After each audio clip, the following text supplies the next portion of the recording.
Welcome to Session 1 of the online training for new university supervisors at Texas A&M University. We're glad you're joining us. I am Sandy Johnson.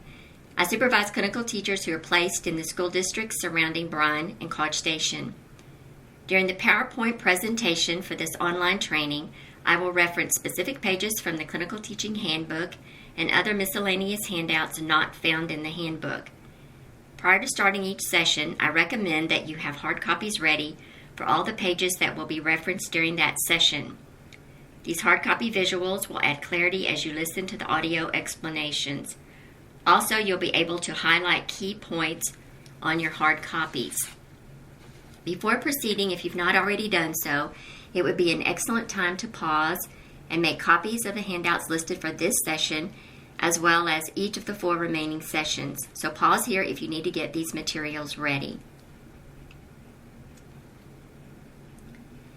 This is the agenda page for the online training. This online training is divided into 5 sessions. The sessions range in length from close to 10 minutes for the first and last sessions and 15 to 20 minutes for the other sessions. You must complete all 5 sessions, but not at one setting. Dividing this training into smaller blocks of time was our way of giving you flexibility to view the sessions at times that would be more convenient for you. Also, it allows you to revisit appropriate ones when a specific question arises. Let's look at the next slide.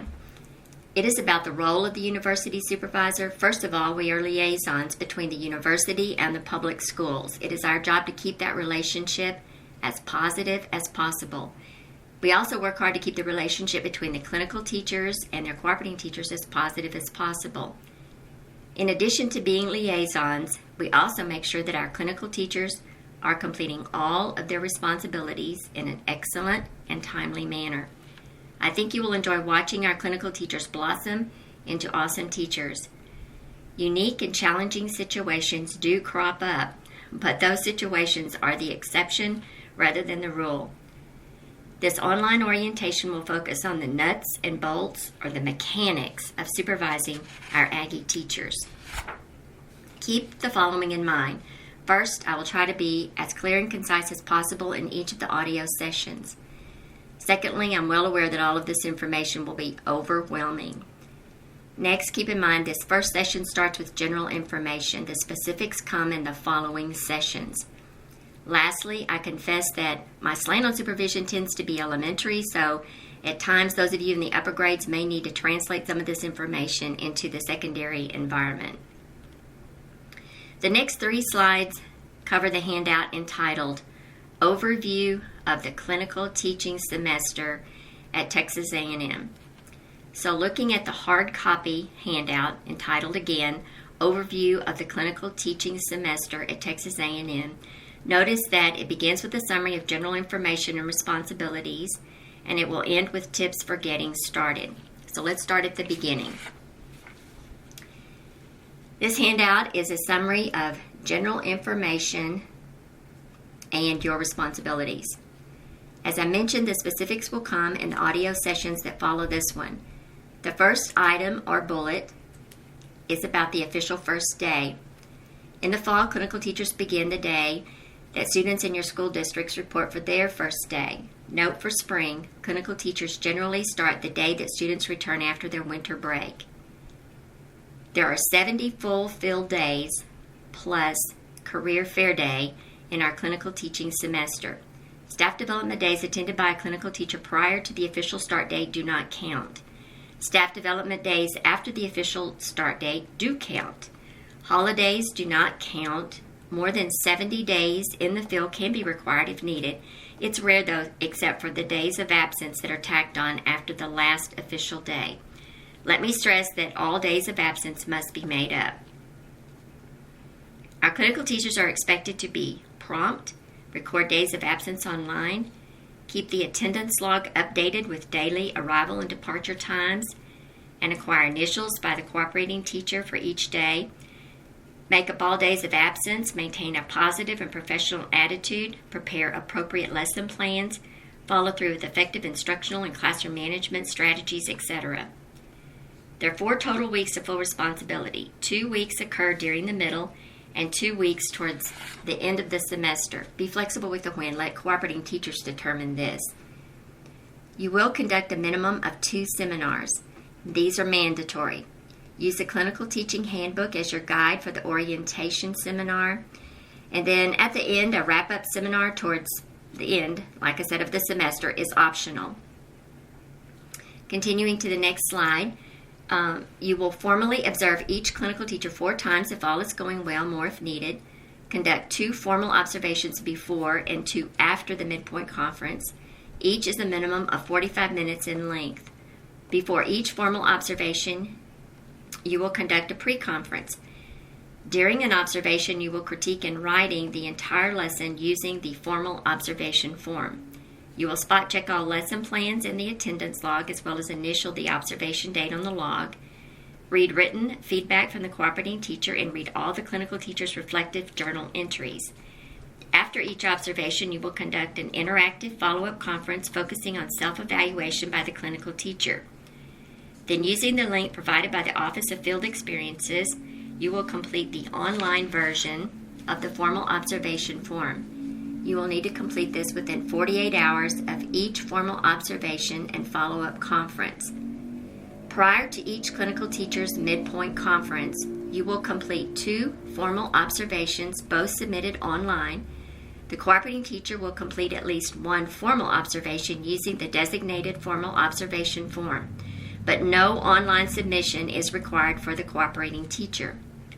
A 3-way midpoint conference occurs during weeks 6 or 7. You and the cooperating teacher will each complete a hard copy of the midpoint final evaluation. Using the hard copies of this evaluation form, you and the cooperating teacher together will conduct a conference with the cooperating teacher discussing his or her strengths and areas of refinement.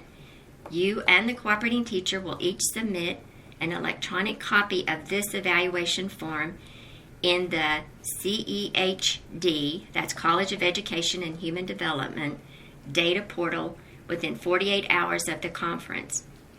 Prior to each clinical teacher's final conference, you will again complete 2 formal observations, both submitted online.